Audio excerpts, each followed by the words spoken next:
Hello everyone, good morning সবাইকে। তোমরা সবাই কেমন আছো অবশ্যই আমাকে কমেন্ট করে জানিও। আমিও খুব খুব খুব ভালো আছি গাইস। তো চলো, দেখতেই পাচ্ছ সকালবেলা এখন রাত্রির 1:20 বাজে। তো আমার যে দেওররা ছিল, আমার দেওররা, কাকার শ্বশুররা, পাড়ার সব ভাইরা সবাই মিলে আমার বাড়িতে ঠাকুর ফেলেছিল, কার্তিক ঠাকুর। তো খুব বিজি ছিলাম গাইজ, একার হাতে সমস্ত কিছু করতে হয়েছে।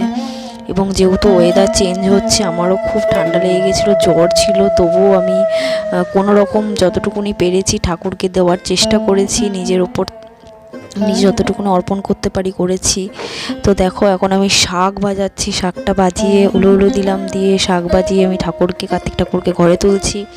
তো কালকে যেহেতু আমি সমস্ত কিছু একার হাতে রান্না বান্না, পুজোর জোগাড় সমস্ত কিছু করতে হয়েছে, তো সেই কারণে কি আমি ক্লিপস নিতে পারিনি। এবং আমার হাজব্যান্ডও সে এদিক ওদিক ছোটাছুটি করছিল, সেই কারণে সেও আমাকে হেল্প করতে পারিনি। দেখো, এই সময়টুকুনি আমরা ক্যাপচার করতে পেরেছি, যে এই সময়টুকুনি আমরা ঠাকুরকে বরণ করছি, ঘরে তুলছি। কারণ I am so sorry guys, আমি সমস্ত কিছুই তোমাদের সাথে শেয়ার করি, কিন্তু আমি পুজোটাই তোমাদের সাথে শেয়ার করতে পারিনি। I am extremely sorry for that. তো দেখো, আমি নমস্কার করছি, করে আমি ঠাকুরকে ঘরে তুলছি। তো ঘরে তোলার পর আমরা দুজনে মিলে যে লেখাটা ছিল, সেই লেখাটা দুজনে মিলে পড়ছিলাম আর খুব হাসাহাসি করছিলাম।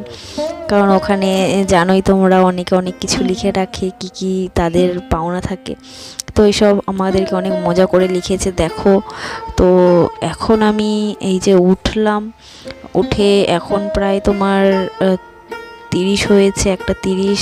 তোমার দাদা বাথরুম চলে গেছে। আমি দেখো, আমার চোখ মুখ দেখলেই বুঝতে পারবে আমার এখনও ঘুম ছাড়েনি, প্রচণ্ড কষ্ট হচ্ছে। তবুও উঠলাম, চোখ লাল হয়ে আছে। তো তোমার দাদা এবার যাবে, চলে গেছে। এবার আমি চা খাবো, চা নিয়ে বসেছি চা খাওয়ার জন্য। এখন দেখলে 1:39 বাজে, না 49 সামথিং এরকম, দুটো কিছু হবে। তো এই সময় কি আমি আমি চা খেতে বসে, দেখো চা খাচ্ছি। তো চাটা খেতে খেতে খুব ভালো লাগছিল, কারণ গরম ঠান্ডা লেগে গেছিলো, ঠান্ডা পড়ছে, ঠান্ডা ওয়েদার।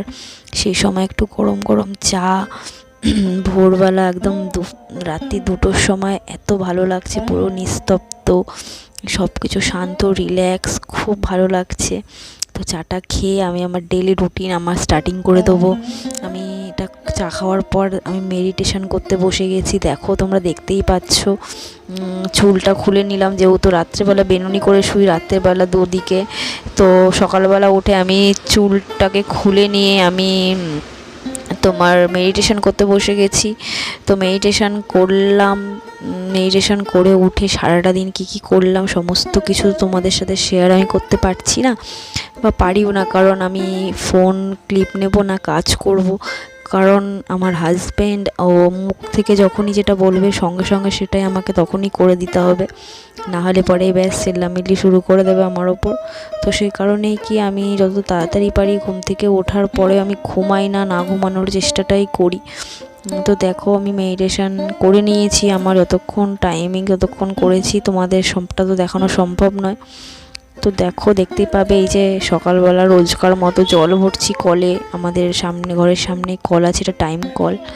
তো স্নান টান করে চলে এসেছি। দেখো, ঘরে সমস্ত কাজ করে, ঘর মুছে, বাসন মেজে, জল ভরে, জামাকাপড় কেচে, স্নান করে উঠে এবার এই যে আমি ঠাকুরকে পুজো দিচ্ছি। আমার জপ করছি, আমি সকালে মেডিটেশন করেছি, কিন্তু এখন আমার যে গুরুর যে জপটা ছিল, যেটা আমাকে করতে হয়, নাম জপ করতে হয়, সেটা আমি করছি। মা তারার তোমরা দেখতেই পাচ্ছ, তোমাদের আগের দিনও আমি শেয়ার করেছিলাম ক্লিপ, যে আমি আমার মানে তোমাদের এই করার। এবার দেখো, উঠে পড়ে একটু চা খাচ্ছি, চায়ে জল গরম করতে বসে দিয়েছি, চিনি দিয়ে দিয়েছি, জল ফুটছে। এবার আমি যেহেতু রচা খাই, তোমরা সবাই খুব ভালো করেই জানো, কারণ যেহেতু অনেকটা সকালবেলা আমি উঠি, সেই কারণে সকালবেলা অত সকালে চা খাওয়াটা একদম ঠিক নয়। তো আমি আবার দেখো, এটা আমি তখন বানাচ্ছি, তখন প্রায় 9:30 বেজে গেছে। তো আমি চা খেতে বসছি, রচা খাবো, চা পাতাটা ফুটে গেছে। তো দেখো, এই সময় কি গাইস কারেন্টটাও চলে গেছিলো অন্ধকারের মধ্যে। আমি চাটা ছাঁকছি, তাই চাটা পড়েও যাচ্ছে না, ঠিকমতো ফোনটাকে ধরতে পারছি না, শ্যুটটা ঠিকমতো করতে পারছি। তো দেখো, কিছু মনে করো না, এটা একদম সকালবেলা তুলেছিলাম ক্লিপটা, আমি ভুল করে এখানে অ্যাড করে দিয়েছি, ডোন্ট মাইন্ড।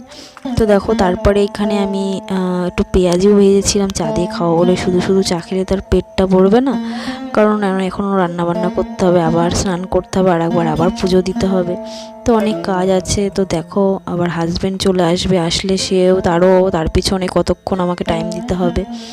তো দেখো, লাস্টে আজকে আমোদি মাছ নিয়ে এসেছিলো, একটু আমোদি মাছ রান্না করছি, ঠিক আছে। তো দেখো, আমোদি মাছ রান্না করলাম, ভাজা করলাম, আমোদি মাছটা ভেজে আমি রেখে দিয়েছি। তো তারপর এখানে দেখো একটু ফুলকপি আলুর পোস্ত করছি। ফুলকপি আলু পোস্তটা আমি দেখো ফুলকপিটা ভেজে নিয়েছি। তো এখানে শুধু একটু তোমার পেঁয়াজ ছিল, আর কোনো কিছু আমি দিইনি, শুধু পেঁয়াজ আর কাঁচা লঙ্কা দিয়ে ফুলকপিটা হালকা ভাপিয়ে নিয়ে ভেজেছিলাম আমি। তো ভেজে নিয়ে আলু আর পেঁয়াজটা এটা আমি ঠিক করে ভালো করে ভাজছি। ভেজে নিয়ে যে আমি একটু বেশি করে একটু পোস্ত দিয়ে দেবো, কারণ পোস্ততে একটু বেশি না দিলে পোস্তটা ঠিক খেতে ভালো হয় না। তো দেখো, আমি একটু পোস্তর কাঁচা গন্ধটা চলে যাবে। অনেক আছে গাইস যারা পোস্ত কাঁচা একদম ডাইরেক্ট দিয়ে দেয়, পোস্তটা ভাজে না, এমনি করে, আলাদা টেস্ট গাইস। তো তোমরা ডেফিনেটলি একবার যারা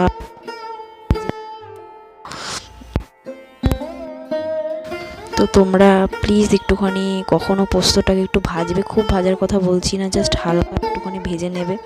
ভেজে নিয়ে তোমরা করবে, দেখবে খুব ভালো লাগে খেতে, আর পোস্তর টেস্টটা আরও বেশি বেড়ে যায়।